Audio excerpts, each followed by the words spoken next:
আগামী ত্রয়োদশ জাতীয় সংসদ নির্বাচন দেশের পক্ষের শক্তি বিএনপিকে বিজয়ী করবে বলে আশা প্রকাশ করেছেন দলের মহাসচিব মির্জা ফখরুল ইসলাম আলমগীর। বৃহস্পতিবার ১ জানুয়ারি দুপুরে রাজধানীর গুলশানে বিএনপি চেয়ারপারসনের কার্যালয়ে সাংবাদিকদের এই কথা জানান তিনি। মির্জা ফখরুল বলেন, বেগম খালেদা জিয়া গণতন্ত্রের প্রতিষ্ঠার জন্য সংগ্রাম লড়াই করেছেন, কারাভোগ করেছেন এবং শেষ দিন পর্যন্ত তিনি অসুস্থ ছিলেন, কিন্তু দেশ ছেড়ে যাননি।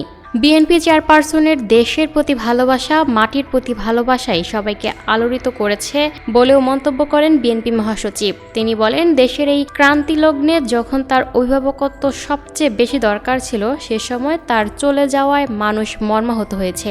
এ কারণে দেশনেত্রীর জানাজায় সবাই সমবেত হয়েছেন, চোখের পানি ফেলেছেন। তারা জানাজায় এই আশা নিয়ে গেছেন, তার চলে যাওয়ার মধ্য দিয়ে দেশের মানুষ গণতন্ত্রকে প্রতিষ্ঠার জন্য কর্তব্য পালন করবেন।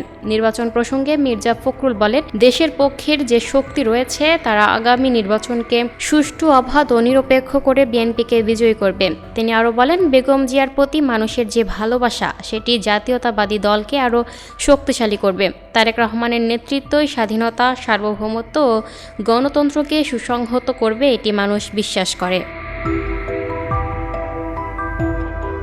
Lucky Akter, up to date news, Dhaka.